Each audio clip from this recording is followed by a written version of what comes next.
Saan yung ano, yung babae na hinipo niya yung ano ng laylayan ni Jesus? Saan banda yun? Dito rin. Tinudugo siya ng ilang taon.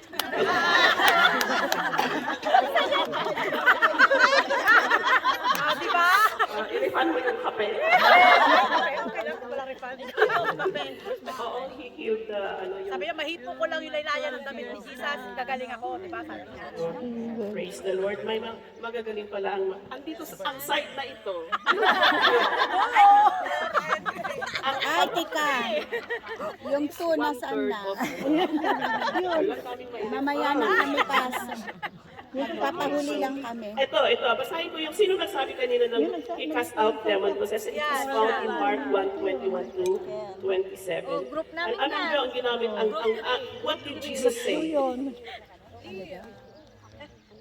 Be quiet, sabi niya. Kaya sabi ko, kung tayo ang mag-pray, kung ano-anong pinag-pray natin, ang dami natin, Heavenly Father, tapos naiinita na siguro yung devil. Shake it, Homer. Shake Ang it. ginawa lang ni Jesus Christ, sabi niya, be quiet. Amen. At that command, ay sabi, what kung mag-pray ako, kung may pa-pray, hindi pa gumaling. Ang tagal pa yung prayer ko, hindi pa gumaling. Sabi ko, ang very powerful, be quiet. And the demon, nakinig yung devil sa kanya. Okay, so the impure spirit shook the man violently and came out of him with a shriek. So the people were all amazed that they asked each other, what is this? A new teaching? And with authority. He even gives order to impure spirits and they obey him. And then they went to the house of Peter, which is just in Capernaum, di ba? What I'm telling is sa Capernaum mismo. Okay, and he healed the mother-in-law of Peter. Okay, so basahin niyo yung sa Mark chapter 1, mabasa niyo lahat yun. So he healed also the man with leprosy. Hindi lang pala sa Bethany, also here in Galilee. So they went to Mount Beatitude, then back to Capernaum, and healed the sick and dying servant of the centurion. Yun ba ang sinabi niyo kanina? Oh, yung anak ko po centurion. Galing-galing ni Sister Miriam. Nakikinig ako sa iyo eh. Okay.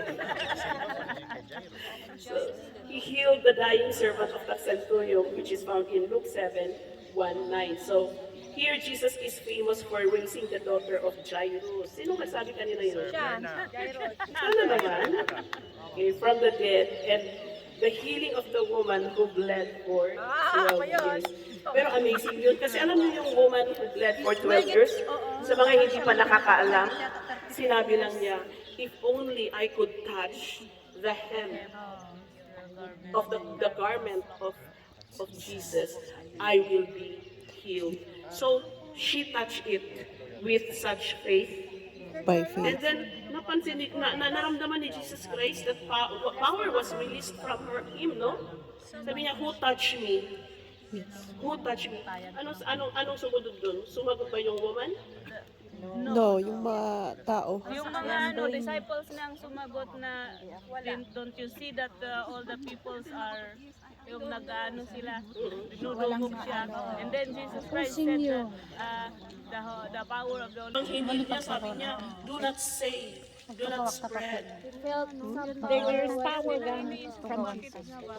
Pero yung question is, bakit sa ibang hinil niya, sinabi niya na don't say it to others? Hindi niya kasi Pero dito sa specific woman na ito, sila nagtanong pa.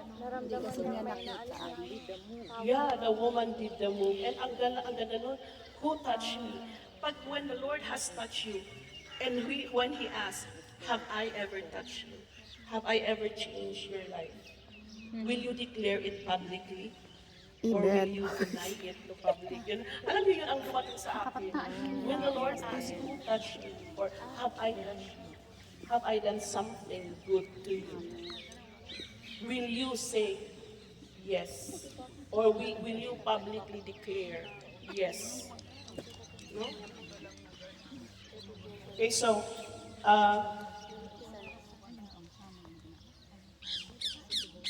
so pupunta tayo sa Capernaum mamaya. Sino ba ang hindi pa nakapag-vote dito? Halos everybody hindi nag-vote. Ha? Okay. Mapugaw tayo mamaya. Okay. And tapusin na lang muna itong Capernaum habang hinihintay natin yung driver kasi gusto niyang magkape. May message ko na siya eh. So it is also believed that sa synagogue in Capernaum where Jesus declared, I am the bread of life. Amen. Oh, yun ang ginagawa niya kanina. Sinabi niya yun, I am the bread of life. So, after feeding the 5,000 in the other side, which is in Tabga, Jesus and the disciples came back into Capernaum, and people were looking for him. When the crowd found him, Jesus said to them, very truly I tell you, you are looking for me, not because you saw the signs I performed, but because you ate the loaves and have your fill. Do not work for food that spoils. I repeat that. Do not work for food that spoils, but for food that endures to eternal life, which the Son of Man will give you. For on him, God the Father has placed his seal of approval. So ulitin ko na, do not work for food that spoils, but food that lasts for eternity, which Jesus could only give. Amen? Verse 35-40, then Jesus declared, I am the bread of life. Whoever comes to me will never go hungry, and whoever believes in me will never be thirsty. But as I told you, you have seen me, and still you do not believe. All those the Father gives me will come to me, and whoever comes to me I will never drive away. For I have come down from heaven not to do my will, but to do the will of him who sent me. And this is the will of him who sent me, that I shall lose none of those he has given me, but raise them up at the last day. For my Father's will is that everyone who looks to the Son and believes in him shall have eternal life, and I will raise them up on the last day. So Jesus said to them, very truly I tell you, unless you eat the flesh of the Son of Man and drink his blood, you have no life in you. Whoever eats my flesh and drinks my blood has eternal life, and I will raise them up on the last day. For my flesh is real food, my blood is real drink. Whoever eats my flesh and drinks my blood remains in me, and I in them. Just as the living Father sent me, me will live because of me. This is the bread that came down from heaven. Your ancestors ate manna and died, but whoever feeds on this bread will live forever. He said this while teaching in the synagogue of Capernaum. Okay, so alam nyo na yun, pag pupunta tayo doon at magpa-picture kayo, pag i-post nyo, sabihin nyo, Synagogue of Capernaum. At saka ano nyo pa, it is there where he said, he preached, yung I am the bread of life. So, on hearing it, many of his disciples said, this is a hard teaching. Who can accept it, no? So, sounds familiar. Sounds familiar, just like many of us when somebody's preaching, we murmur and say, adudulaan, tayo magbagang po na tayo pa. So, hindi ko na iintindihan. Nagkaganon tayo. Paspas ang titingin, tapos lumagpas, pangan tayo. Diba? Adudulaan, yung mga ganon. Tapos, kung ano-ano pa examples, nagkaganon tayo. I know it because ginawa ko din yan. Okay, so, ginawa ko din yan. Tapos nung ako na ang nag-preach, tapos nagagawa rin sa akin, sabi ko, ang sakit pala. Pero, you did it. So, may nag-preach ka pa, may inaantok. May mga iba pa talaga, pinapakita sa'yo.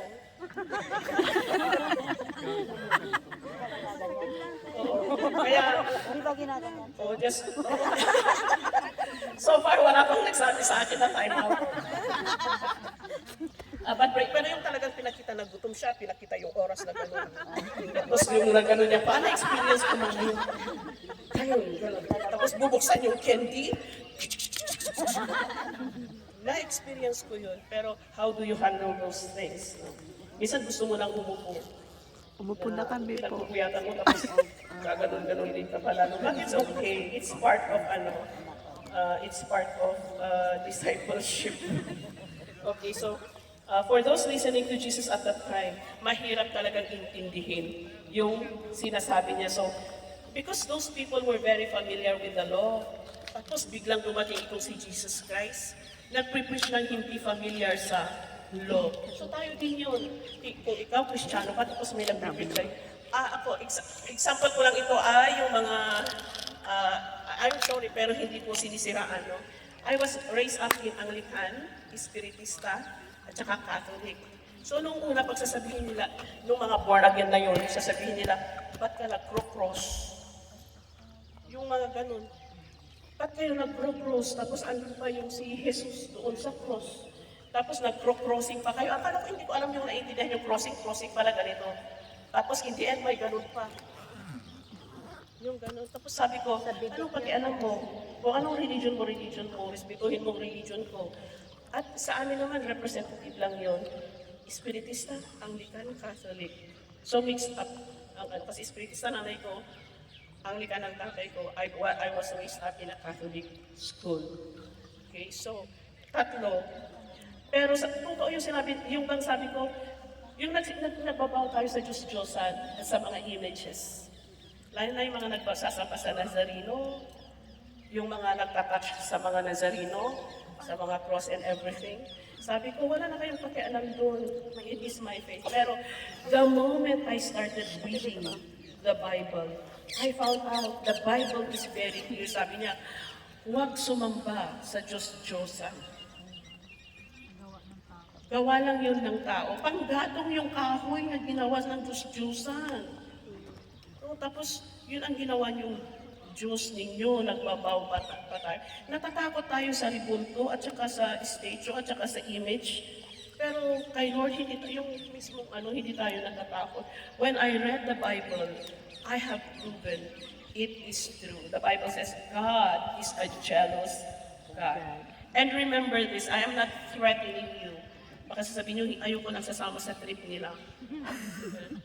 Oo. As kung bakit ang mga Israelita na exile sila, both the Israelite, the people from Shechem, yung di ba, Israel was divided into two noon. Kung bakit sila na-exile is because they were so stubborn because of idolatry. Na-exile ang iba sa Assyria, na-exile ang iba sa Babylon. And we don't want that to happen. Because ang place of exile natin, kung tayo ang ma-exile, is sa impyerno. At hindi ka na makakabalik the moment you are in the impyerno. Okay, so I challenge you to please read your Bible to prove if what you are saying, if what we are saying is true. Okay? So, huwag sumamba sa Diyos-Diyosan. Thank you, Sister. Na lang muna. Okay, so, kayo magbasa tayo para kayo mismo ang makakapagpatunay that andun na talaga yung sa Biblia ang sinasabi namin. It is written. Ulitin ko to sisters, brothers, sabi ng Bible, people perish because of lack of knowledge. So, we shouldn't neglect the word of God. O baka sabihin nyo dyan, bakit ang mata mo, Sister Pearl, dito nakatingin? Sige, o hindi. Kaya mag-alala kasi pag people perish because of lack of knowledge. Amen. Ayaw ko na.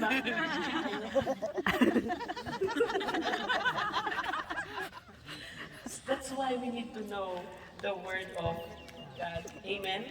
So, I will end here. A few days later, when Jesus again entered Capernaum, the people heard that he had come home. They gathered in a large number that there was no room left. Sa Mark 2, 1-12, no? So, some men came bringing to him a paralyzed man carried by 4 of them. Ito yun, yung paralyzed man was of no faith. But his friends had faith. Amen. The 4 friends brought the paralyzed man to Jesus, and that man was healed. Amen? Amen. Praise the Lord sa mga tao dito who has faith and brought their friends to the Lord Jesus Christ. Amen. Sino sila? Sige nga. No, I mean, may na-invite kayo? Amen. May na-i-usher kayo? Amen. Lahat ba kita? Amen? Yes, of course. Sister Mama. Perla, na-invite ka daw ni Hallelujah. Brother Roque. Okay, so, Pag pupunta tayo sa Capernaum, I don't have to explain ano. So, we will go, anong oras na? 7:33. Okay, I'll give you 15 minutes, 10 minutes or 12 minutes to take picture. And then, lahat tayo go up to the bus, okay? Tapos na yata picture. Maki-ano na lang. Father, we just thank you so much for this moment, for this opportunity that you have brought us here at the Sea of Galilee, wherein you have spent your ministry. You healed many people, many sick. You even raised a dead person. You even cast demons and healed people. And we thank you. We pray that we will have an experience of that, Father. And as we commit to you the remaining time of our stay here, as we visit place to place, I pray that each one of us personally will have a divine encounter with you. That we, Lord, hindi lang kami pumunta dito para magpa-picture or mag-TikTok or magpa-beauty or whatever. But Lord, it is our desire that in your own special way, we will be able to encounter you, that you will speak to each and every one of us personally as we step in every part of this land. And we commit to you this city, especially right where we are. It is known, Father, that a lot of Christians are coming here, or a lot of people are coming here. We pray that anyone who will come here, Father, a Galilee of the nation, a Galilee of the Gentiles, I pray that you will speak to them, that in whatever way they will have a divine encounter with you also. Lord, let it be, Father, that we pray everyone who will be coming here will receive their salvation. Thank you, Father, and also all of each and every one of us. Thank you. I commit ourselves to you, Father. We declare that you will speak to each and every one of us personally. And as we depart from this place and move from place to place, cover each one of us with the most precious blood of the Lamb, that no work of the enemy will ever prosper against us. Be our driver also. And thank you that the driver ng Jerusalem will be able to come back here right on time to pick them up. Thank you, Lord, that you will put things in order. You will put things right. In Jesus' name we pray. Amen.